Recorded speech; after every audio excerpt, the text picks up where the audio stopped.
Well, before we get started, man, how you been, dude? It's great to see you again. I got no complaints, bro. You know, You never do, man. I love that. I there's you know I man, I've lived a life of 10 men. If it ended today, I'd have to say I was ahead of the game.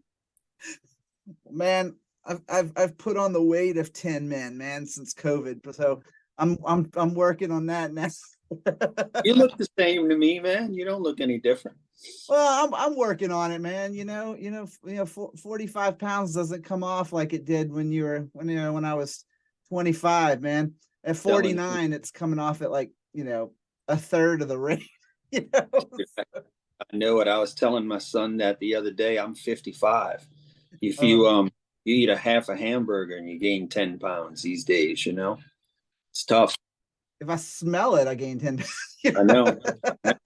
Crazy. But you doing okay, man? Life's good for you.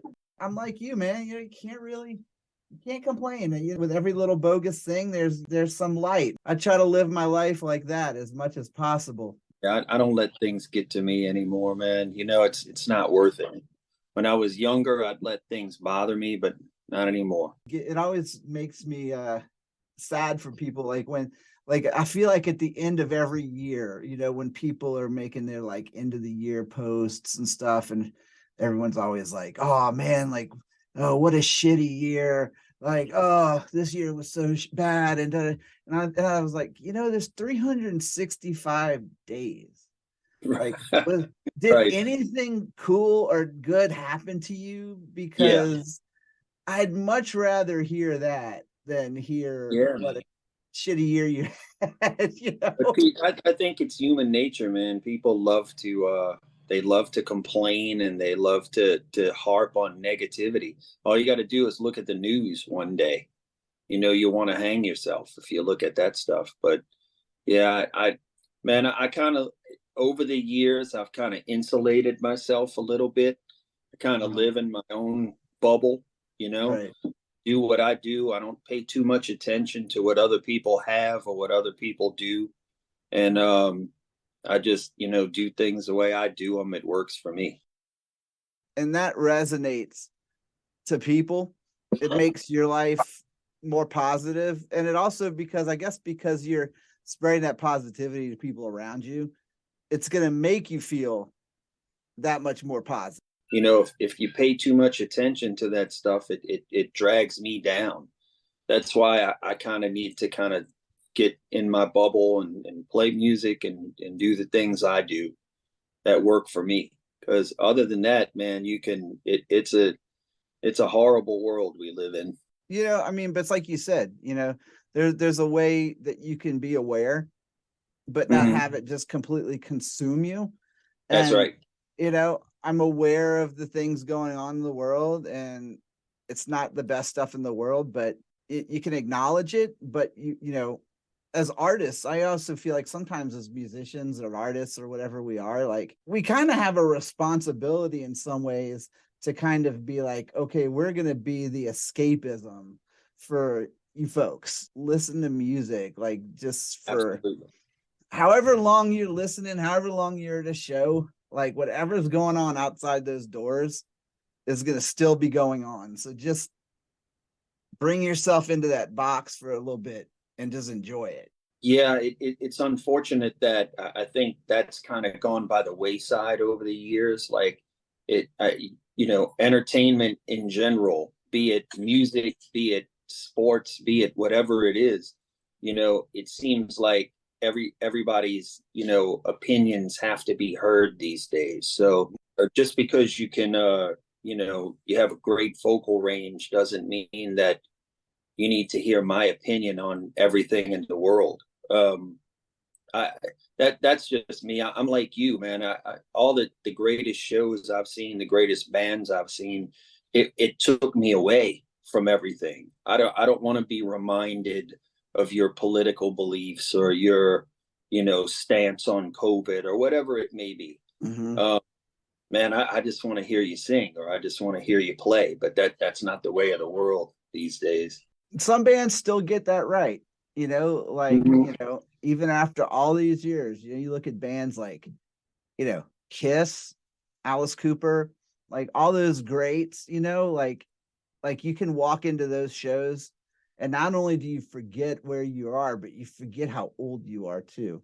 Until the True. next day when you're sore as hell from a bangover, man. From, Yeah. just, I was talking to somebody about that the other day, how music just can transport you back to wherever you were. Like, I forget what song it was, but a song came on. I was like, wow, I hadn't heard that in forever.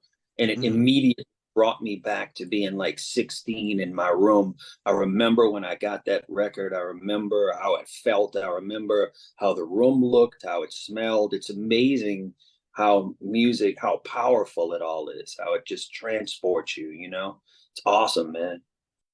I couldn't remember what I had for breakfast yesterday. Like I literally had to think about it. But on the spot, I can sing every lyric to Screaming in the Night by Crocus. Even if I hadn't heard that song in like 5 years, I could sing that song. That's so funny. You know why though? Because it's important to you. You remember the things that are important. I can't remember the shit I learned in school, but I remember, side 2 of Led Zeppelin 4. I got it memorized. Like my teachers used to tell my parents, Don does great in creative writing and literature, but he does horrible in his other classes. It's because he's not engaged. Like the things that he likes are the things he's going to excel at, And so right. they were like, right. Don't be disappointed if he doesn't become like a math professor or anything. Sure. Yeah. I saw something the other day that was funny too. There was the old school desks. It said the original drum pad, and it had one of the desks.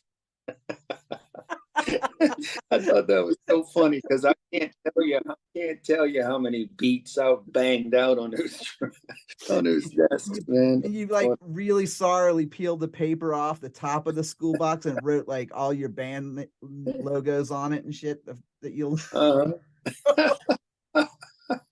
That's funny, man. I tell you, man, we're close to the same generation here, man. We could do this all day. I know. It's great seeing you and talking to you, man. I appreciate you having me on. Man, no problem, dude. Well, thank you for doing it, dude. Like, well, first year, well, Happy New Year. We made it. We made it through a freaking pandemic, dude. Like, yeah, we did another year, man. It's crazy what we've been, surreal, all the stuff that happened. And the way it affected me is it's like, I don't think anything would surprise me anymore. Like if they said, they discovered alien ships in San Francisco, I'd be like, oh, yeah, that would be unfathomable a couple years ago. But now it's like, oh, I could see that, When are they landing in New Orleans?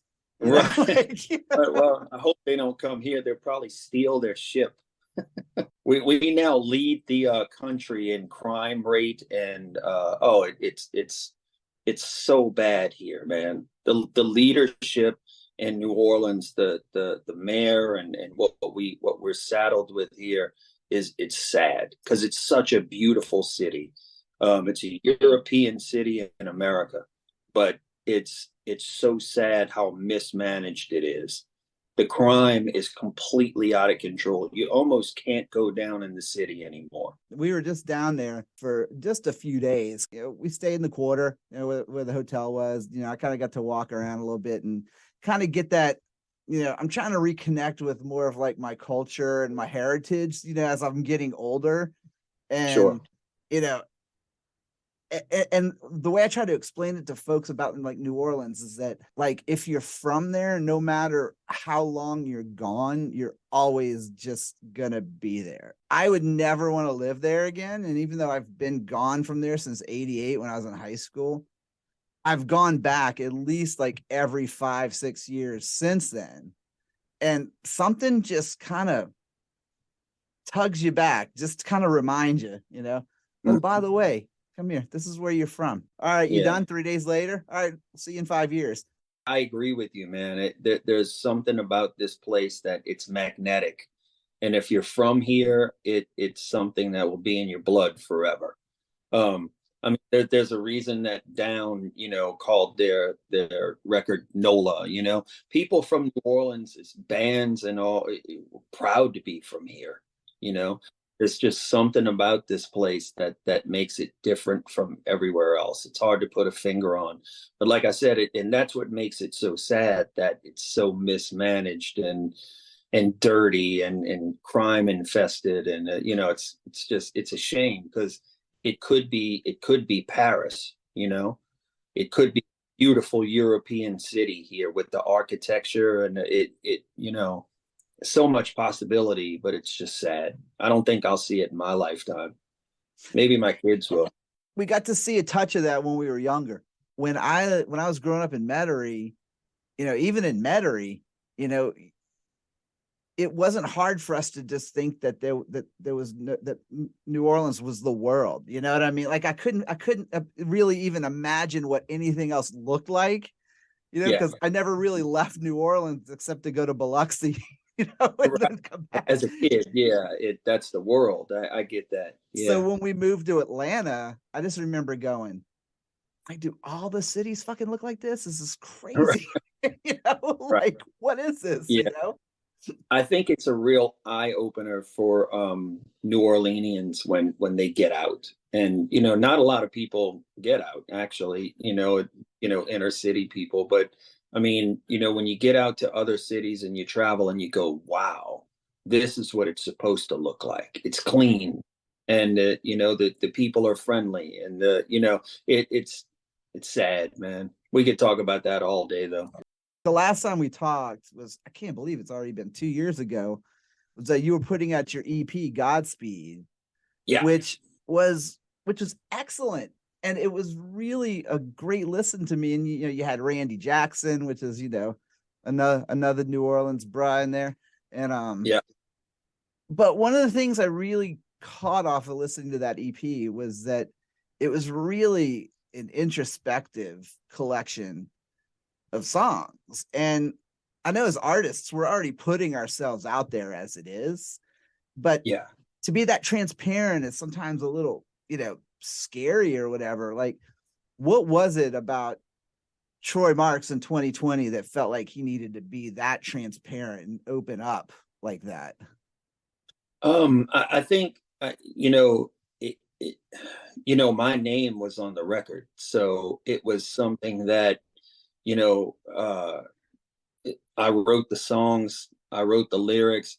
When you're in a band, so to speak, and you're writing, you have different input from different people, and you have a lot of give and take, and things like that. But when you're doing it all on your own, it tends to be more introspective, I think, because it's you. I mean, you're really putting yourself out there. It's like, if people hate it, they're looking at you. It's not like, well, I wrote the good songs and the guitar player had the bad ideas. And it's just, look, my name's on it. It's like, that record sucks. You suck, So, but yeah, I think that would be the thing is, not to mention the fact that it was COVID, and we were all just kind of sheltered and stuck, and I just had a lot of time to really dig deep and think and ponder, and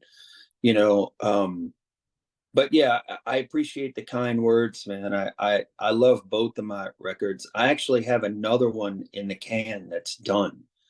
I still have, it's just releasing it. When do you release it? How do you release it these days? Do you do a CD? Do you release it single at a time? Do you go out and try to play some shows? Finagling that around my, other band schedules. How do you work that? It's just, so I've been sitting on it for the last year. So done. And I'm really proud of it. I got some great songs. But yeah, so I'm looking forward to releasing that at some point. And as a matter of fact, I redid a Little Bit of Faith, the Razor White song. No way. That was a great tune.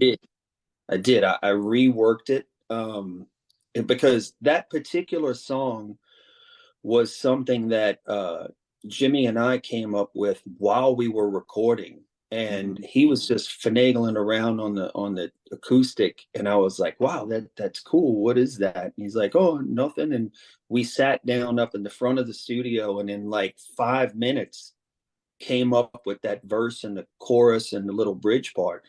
So the whole song on the Razor White thing is only like 2 minutes long because Right. it was just an idea we put together. Hmm. So I actually fleshed out the rest of the song, sort of completed it. It's a little darker, a little eerier, Hmm. uh, new version that I have, but it's cool. I'm looking forward to releasing that soon. I'll probably release that first, um, around the time of the Razor release. It might be a good idea to do it that way. I don't know.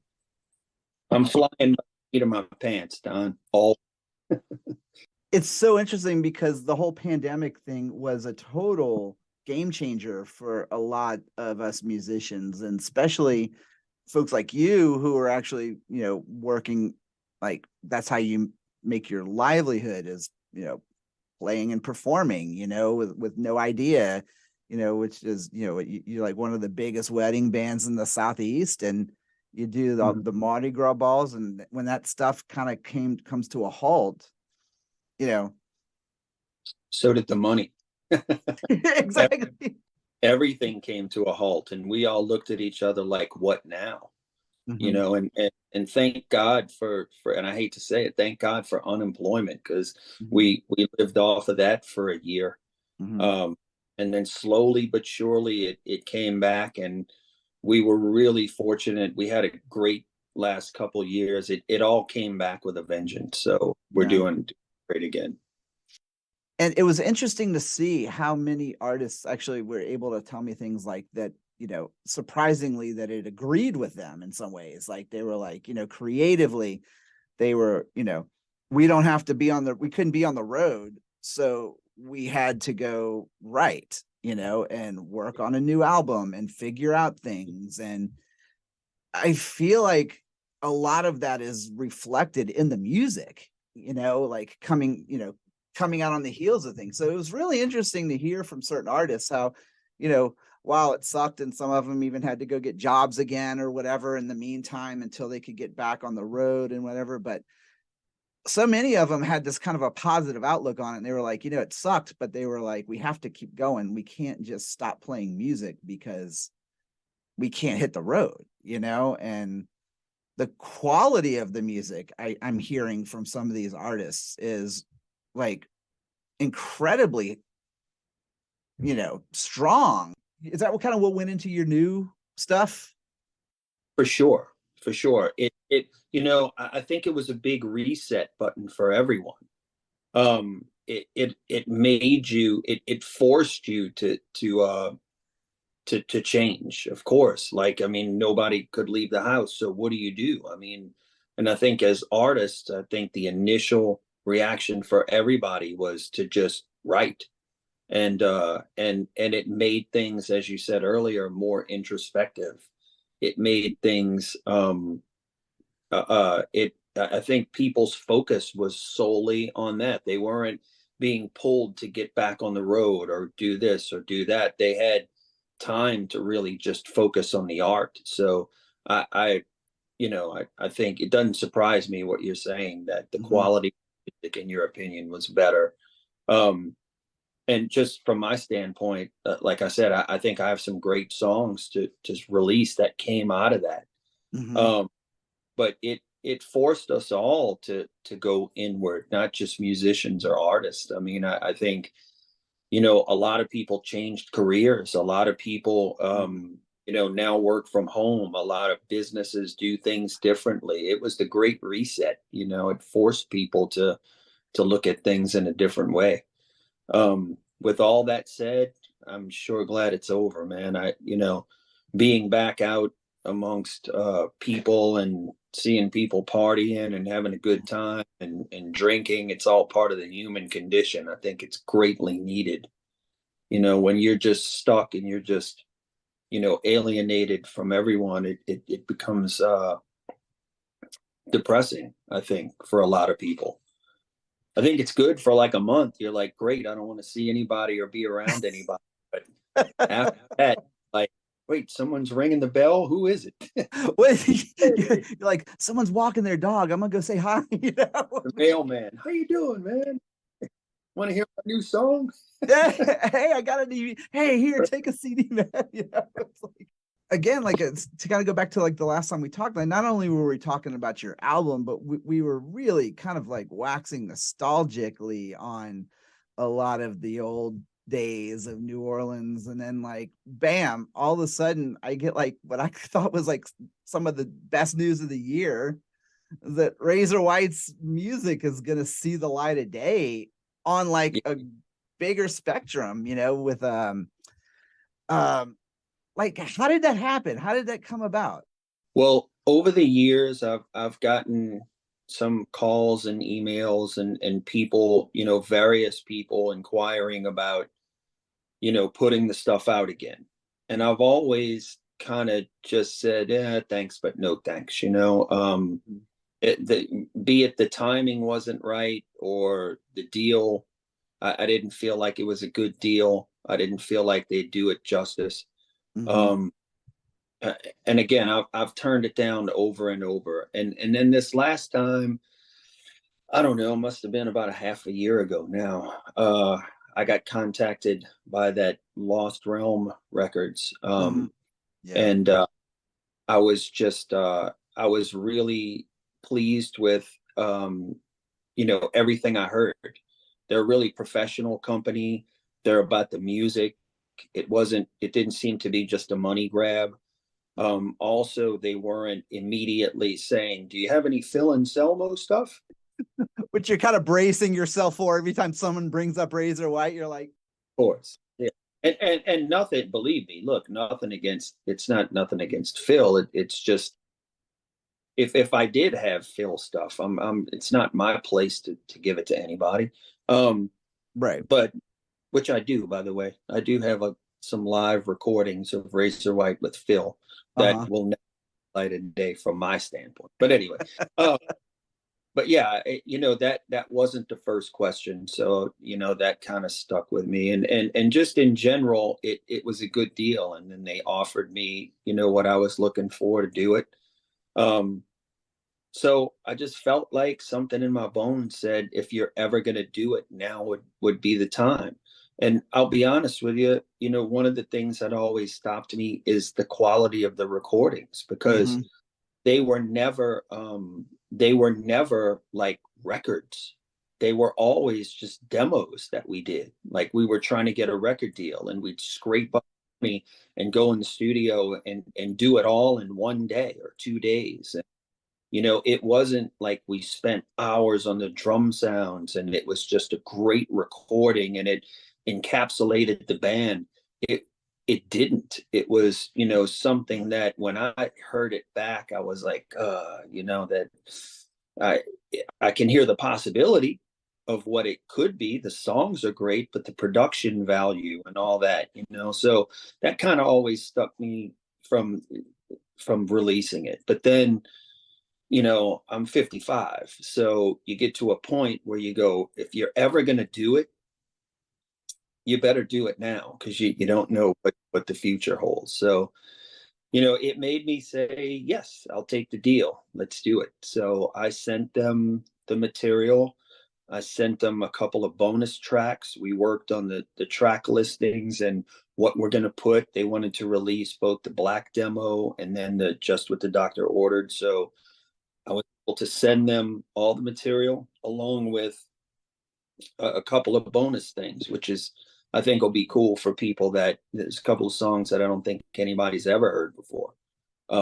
That'll be on that. Plus, another thing is they said they'd release it on vinyl, which I thought was great. So that was something that made me want to take the deal with these guys, So that's how it all came about. I'm excited about it. And I'm more excited about it after just starting a little bit of social media and seeing the response to it, because, I've gotten so many phone calls and so many, emails and texts and people asking about it. It's like, wow, it made me go, holy moly, people really do want to hear this stuff, So blessed, man.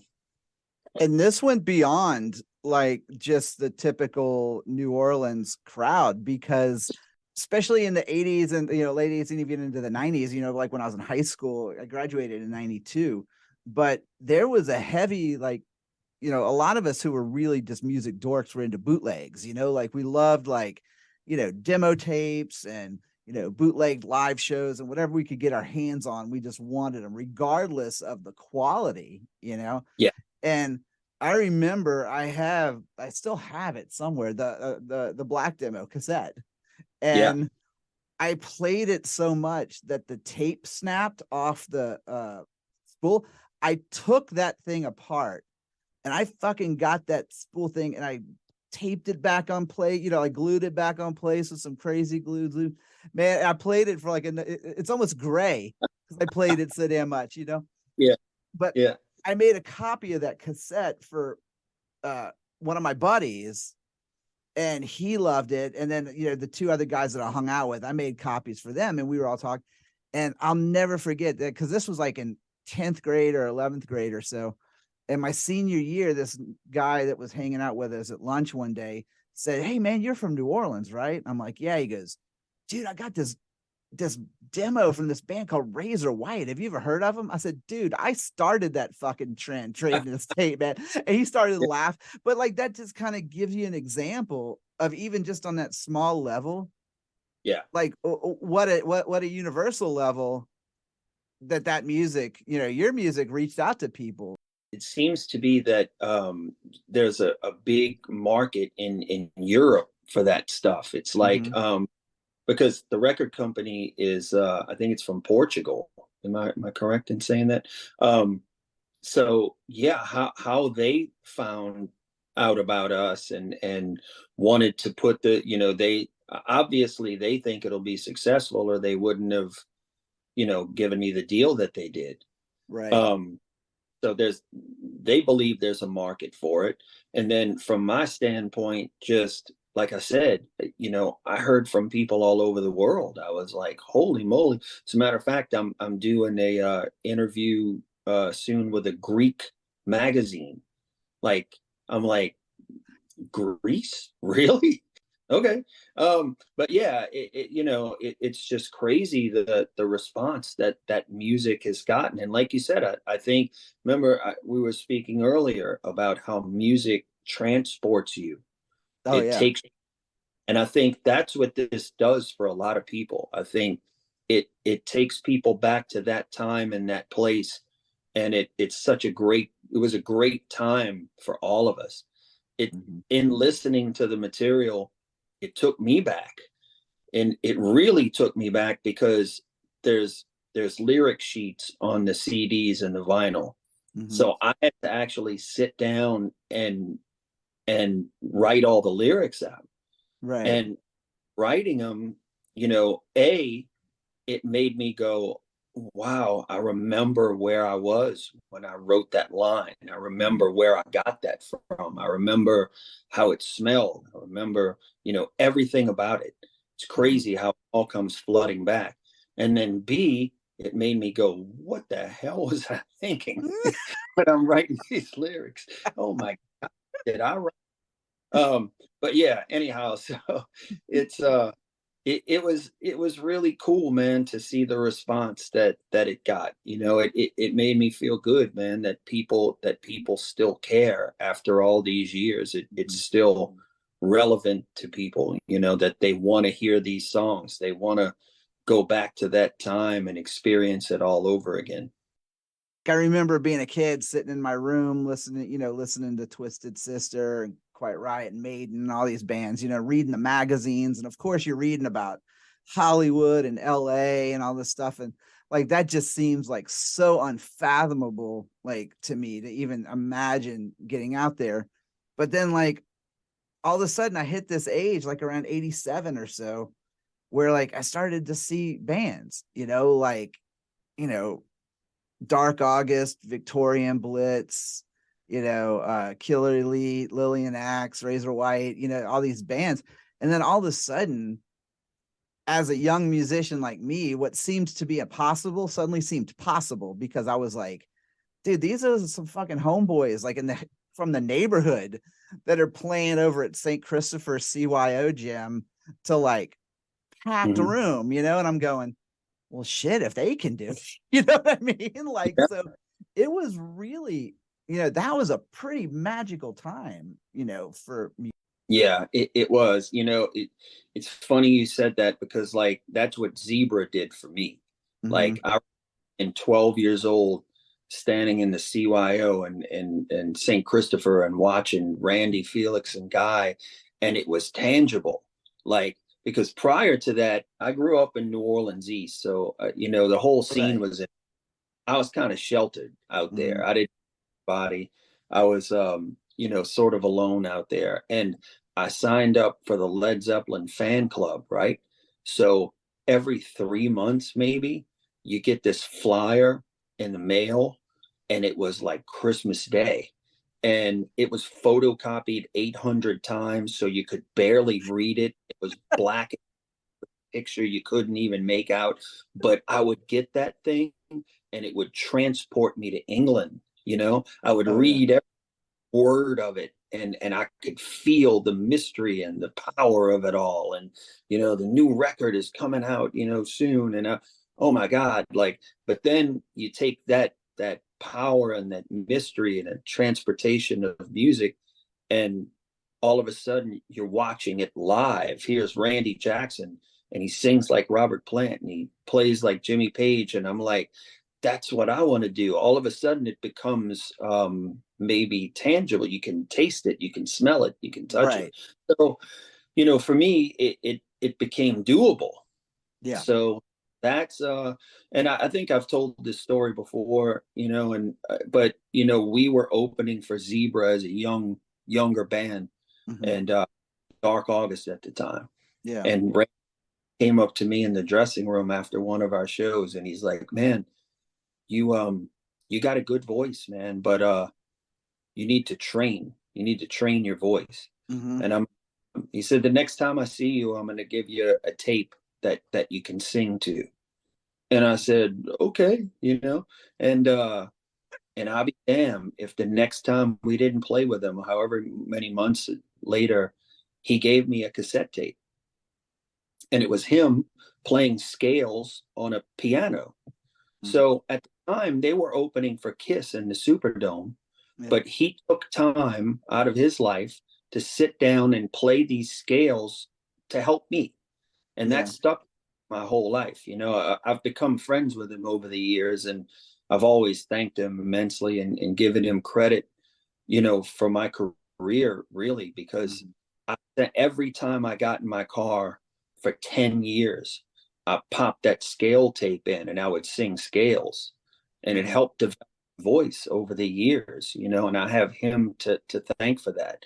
But, you know, Zebra was the one for me that made it real, that made Mm-hmm. it this, I can do this. And then Right. beyond just fall in with some people and go out, and it was a crazy time, as you know. Mm-hmm. There were a lot of places to play. Music at that time wasn't so subdivided into all these different genres of this and that and this and that. It was just rock, it was metal, it was music. Mm-hmm. So there was a big audience for it at that time, and we were fortunate enough to write some good songs and have a good time. It was a time of my life, I tell you that. And the scene also wasn't like how like it is around, you know, over the past decade or maybe even 25, 30 years, where it didn't suffer from oversaturation because you didn't have things like social media and home recording where like everybody who had a garage band could churn out a album or, you know, whatever. So it's like, you know, in my mind, like the shows that I used to go to that I used to love the most, it was almost, yeah, I mean, for better use of the word, kind of like somewhat incestuous in the sense that like everybody seemed to always at some point end up back on the same bill with each other, you know? So, Yeah. you know, it was very rare that I would go see, you know, Lillian Axe or Razor White or Victorian Blitz and not see at least one of the other ones on that bill at some point. Yeah, it was a small musical community and still is. And everybody knew everybody, and there wasn't a lot of competition or infighting. Everybody tried to help everybody else, and we everybody got along. It was such a great time, and everybody brought something different too, which was cool. There was so many metal bands back then. There was so many bands, but at the same time everybody had their own spin, you know. Yeah. I mean, you listen to Zebra and that's one thing, you listen to Blaze and Lillian Axe, and that's genius level stuff Mm-hmm. from day. I mean, Steve is just unbelievable songwriter, guitar player. Mm-hmm. Um, they were just and still are phenomenal live band, phenomenal studio band. But and then even down to like my man Glenn Farley, Whiskey Wild, they were like groovy and bluesy and cool. Glenn and Brian Felder, they had some great songs. Um Were they the ones that had "I Love My Motorcycle"? Was that them? yeah, yeah, that's Brian Felder and Farley.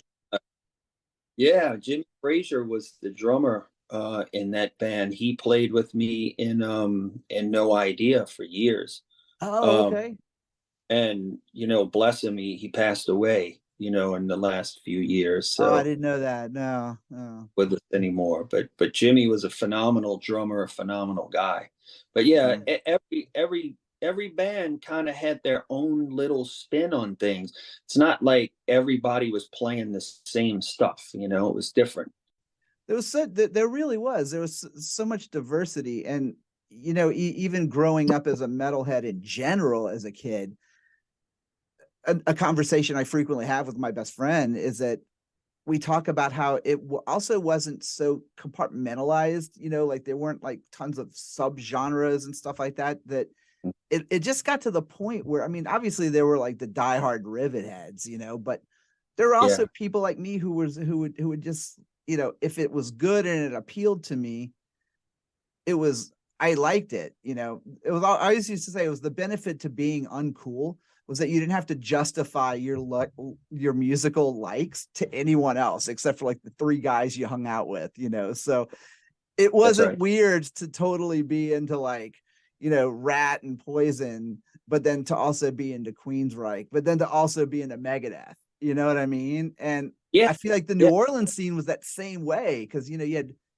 Kirk and Victorian Blitz were doing more of like the Maiden, almost kind of Mhm. thrashy stuff at time. Razor White was more of like that kind of very over the top.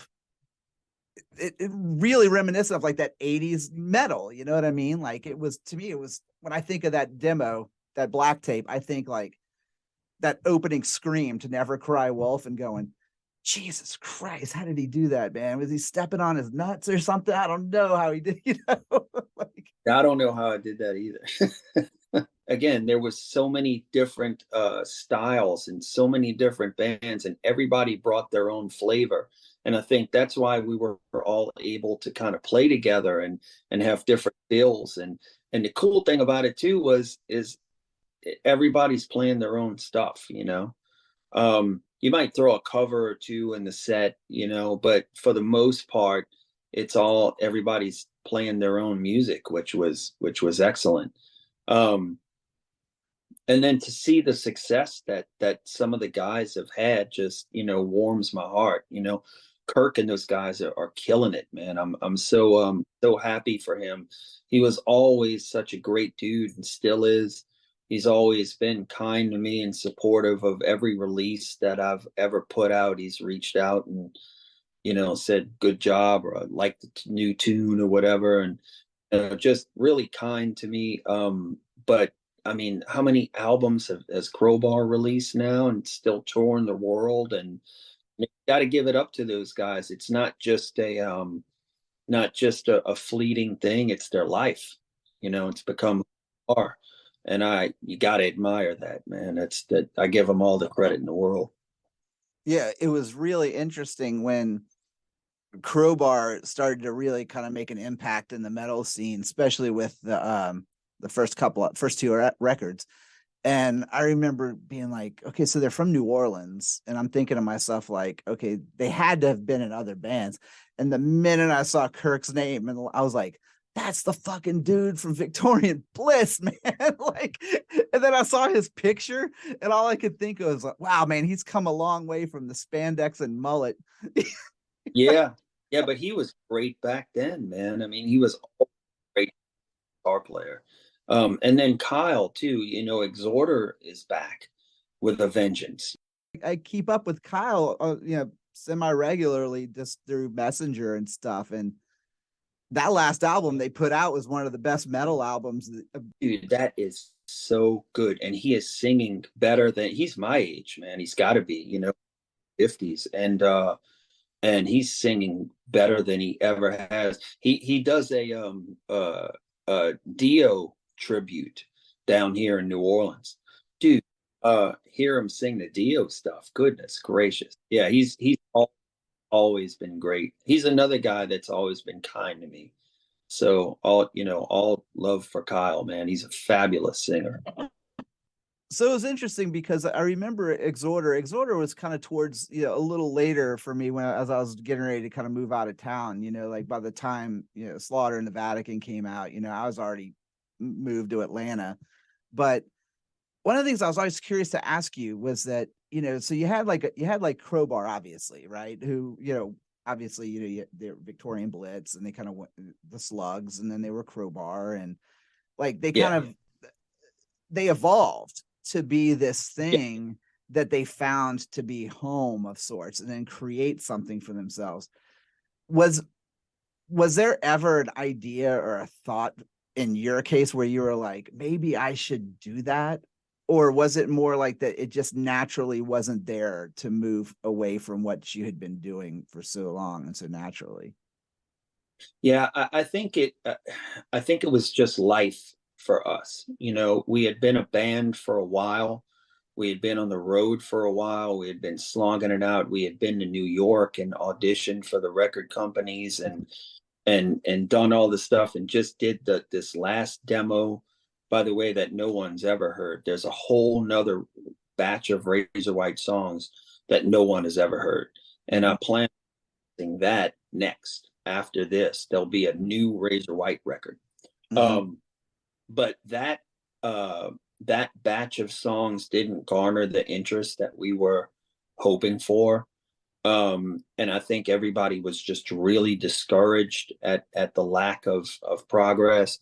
And it again, life getting in the way. My father was really sick at the time. And it was, am I going to stay out here in Cincinnati and the Midwest for another year and travel around the country, or am I going to go home and spend the last, remaining time I can with my father? So that kind of was where my head was at the time. And I'd try to figure it out, be with my family a little bit and try to figure out my next move.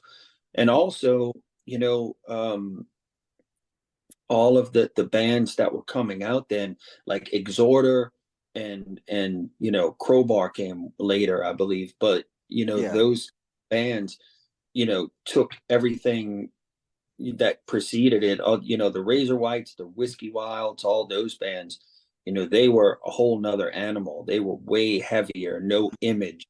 There wasn't a lot of girls at Exhorter shows. They were playing VFW halls, and they were pits, and at the time it was a lot of screaming, and I couldn't really relate to that at that time. Like it wasn't in me. It just wasn't. And I felt like if I was going to try to be that person, it would have been kind of phony, I think. I was more of a, Judas Priest, Iron Maiden kind of high, singing guy. I wasn't the screaming, barking kind of singer. So it become, what are you going to do? What do you do? So I just, life is, man, what it is. And it's like everything happens the way it's supposed to.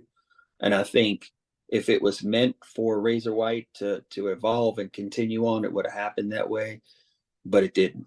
So it And again, I have all the respect in the world for those guys because, Kirk and, Kyle and, Phil, all those guys who came out of this scene and became, on the international level, earned it, Yeah.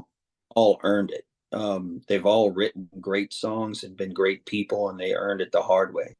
So I have nothing but love for those people. And at the same time, my life has been blessed from day one, man. I've been Hmm. able to do music for 30 years, for 35 years, Hmm. Um, so I can't complain. I can't bemoan my fate in any way.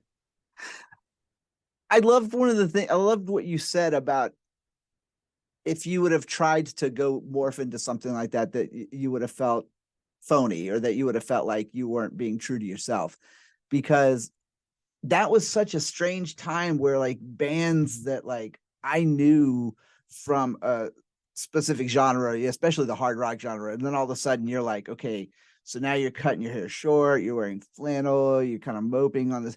I was like, that doesn't feel right. Like that wasn't who you were. And I wonder sometimes, like, let's say if you would have tried that and not done well, like, would it have been harder on you to look back and go, God, I can't believe I actually attempted to be something I wasn't?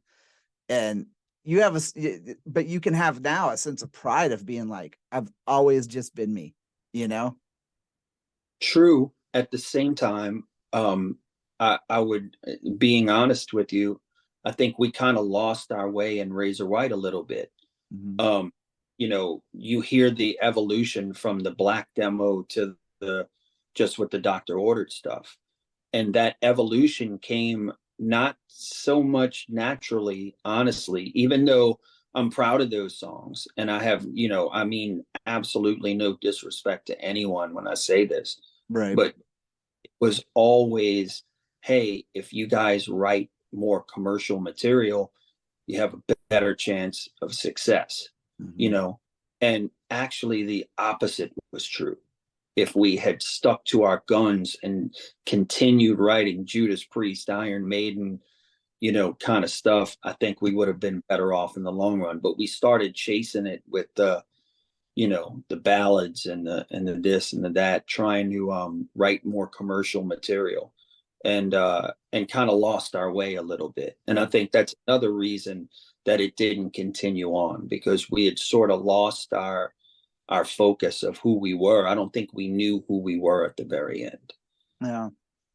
It's really funny because another thing that I always meant to tell you, and I don't know if I did, was that when Skid Row's second album, Slave to the Grind, came out, like I said, even in high school, I just remember in my mind thinking, like, this could be Razor White. Like, to me, like, and even looking back on it now, I mean, mainly because Razor White, and not just because I'm talking to you, obviously, but you were like you were like my favorite singer in town, and like, the band was heavy. You guys did the best cover of The Boys Are Back in Town, and I always wanted to hear Come On Strong as the opener, you know what I mean? So like things like that stuck with me. And so when I heard Just What the Doctor Ordered, I liked it, but I was like, that's not where I thought they were going to go from that black demo. And then when I heard Slave to the Grind by Skid Row, I was like, that could have been where they would have. Absolutely. But again, that was never really meant for public consumption. It Right. wasn't really something that, okay, well, this is our evolution and this is what we want to be. Those were just songs that we were writing to send to record companies and say, this is who we are, sign Mm-hmm. us. Yeah. And then it got to the point where we're out here starving. Why don't we just slap it together and put a cover on it, and we can sell it at the shows? Yeah. And again, everything we're talking about, Don, you know, I was, 22, 23, Mm-hmm. 24. We Yeah. were kids. Like there Oh was yeah. no, there was no, like, everything we did, we had no real plan for. You know what I mean? There was nobody guiding the career and talking about the where we should go and why. And market studies and all, you look back on it now at 55 and go, okay, I see it clearly now. But then it was just, how many people can we fit in one hotel room at the next gig? That was all that in your head, really, How many tacos can we get from Taco Bell for $10? Like, that Waffle House at the time had an all-you-can-eat special. no. We would go there at like I forget what time it ended, but we'd have to go early, and it was like all you could eat for like $10. So we'd sit there and just fill up because that was all you were going to get that day, right? So yeah, I'll never. Every time I pass one of those, it reminds me of that. But those are the important things, you know what I mean? Where are you going to get food from? How are you going to get gas to get to the next city? Those things were on your mind more than, what direction are we going for Atlantic Records to sign us? And, you're just flying by the seat of your pants, man. And to not have those regrets, though, is so refreshing to talk to somebody like that. Like, you've always been one of my favorite people to talk to on doing, at least every 2 years we're going to do this anyway, so it doesn't matter. But I hope I'm still here in 2 years. But go ahead. I hope, dude, if you're not, I'm going to be close behind you, so you need to be. So. But so I think with, like you said, like with the no regrets coming, with the past, like that makes it easier, hopefully, for you to look back at this Razor White stuff as you're putting it out, and maybe even with a sense of pride, So the obvious question here is going to be, with the re-release of things, of course, people are going to expect a reunion.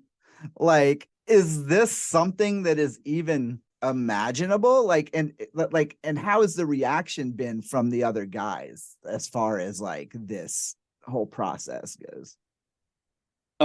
When I was first approached with this deal, and it apparent that, okay, I think I should really consider it this time. So I really started looking into it, and it became something that one day I said, all right, I'm going to do it. I'm going to sign the deal. We're going to put it out. When that happened, obviously I wanted to do everything the right way. So I got in touch with all the guys, one at a time, and told them what I was doing. And they were all very supportive, very kind, but at the same time, I so far removed from the music business, most of them, it's kind of unfathomable for them to just jump back on stage and start playing Razor White songs. While they're supportive of the project, they're also not really interested in jumping back and reliving the past, Right. Yeah. They've been out of it for so many years. It's like, and I respect that. It's like, for me, I did 3 gigs last week, so for me, it's another gig. I could jump up. I got a Made in LA show coming up, where I'm singing Aiden. So I'm in shape to do all that stuff. For those guys, it'd be equivalent to like an athlete that's been out of the game for 15, 20 years. And now it's like, come back and play these Razor White songs in front of all these people. Right. It's not going to happen. So that sort of lends itself to what do you do? Like, I would love to do, a Razor White reunion show. But would anybody be interested in it if it was just me and a band? You know what I mean? I don't know the answer to that. So I'm not really sure if we're going to do anything live at this point. I'm still sort of kind of pondering all that. The last thing in the world I'd want to do, of course, if I were to do it, I could get a great band together that would perform the material. I can still sing the material. Yeah. But it wouldn't be the original band. So, again, would it be something that is cool to do? Would it be, or would it, I don't want to tarnish the legacy in any way. Right. So I'm still unsure how to approach all of that. You know, it's really interesting because I was just reading something about Mike Tramp from White Lion, who's going to do a tour this year or something. And I was never really a White Lion fan, but what I appreciated was he was talking about how he, you know, is going out and he's doing all these, you know, basically just, you know, the songs that he wrote that were White Lion songs, and he was like, you know, these are my songs, I'm gonna go play them. But like Vito Bratta, the guitar player, you know, almost every time Tramp does something, they're always like, well, what about Vito Bratta? He's like, look, man, the dude hasn't even been on a stage since 1992, like, or 93. They were like, he was just like, it's highly unlikely that would happen. And in some ways, there's a level of disappointment, you know, because obviously, like, if you were just like, dude, Psycho Steve's getting back on the drums, I'd be like, let me buy my plane ticket right now. Do you know what I mean? Like, and obviously that's no disrespect to you, because if you announced that you were doing a Razor show, I'd still buy a plane ticket and fly to New Orleans and go see it, because I want to hear those songs after so long, you know? But there is a sense of reluctancy I could see, but, you know, I think personally, those are as much your songs as they were the other guy's songs. So, you know, people want to hear those songs again. And while I'm sure it would be great to see the band, you know, it'd be awesome to hear, you know, What My Eyes Have Seen. With you on vocal, you know what I mean? Because that's what I identify with. Again, man, I appreciate you saying that, because I don't really know how to feel about it. I don't know if it would be the thing to do, because I wouldn't want to disappoint anybody. I wouldn't want anybody to go, you know, why is he up there? Where's the rest of the band? This sucks. You know what I mean? And I get that. Like, people want to relive it. People want to go back to that time, and they want to see Jimmy and Matt and Steve and Wilbur. And, you know, I get that. I'd love to see it too. I wish we could snap our fingers and just transport back and everybody's there ready to play. But that's, you know, it's just not life. It's not the way things work. So, and I love those guys, man. I got to be honest with you. I was so honored to get asked to be in that band to begin with. I was in Dark August and Phil left, and they asked me to be in Razor White. I'll never forget that feeling, and I still have that feeling. You know, I've always heard that they asked me to be the singer. It was some of the greatest times of my life, and I'm so happy. Everybody in the band has gone on to lead a productive life and be happy and in their life. That's all you can ask for. And now, these years later, you know, we're kind of, you know, I'm going to revamp this thing, and there's interest in it, and people want to hear it. So I don't know, man. I guess maybe I'll put a poll out or something. You know, would you like to hear a Razor White song, a Razor White show with just Troy? You know, I don't know. Yeah, you know, I'll be honest. I mean, just look back at the past of anybody. The great David Lee Roth did it. Stephen Pearcy's done it.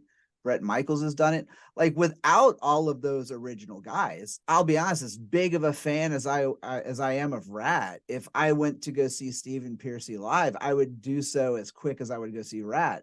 Not because Warren DeMarney would be up there, but because I'd be getting to hear Wanted Man and Lay It Down and Round It Round. But with the guy who wrote the songs and was the voice of you know what I mean? And so, to me, I would support that as a Razor White fan, because I wasn't a fan of the people.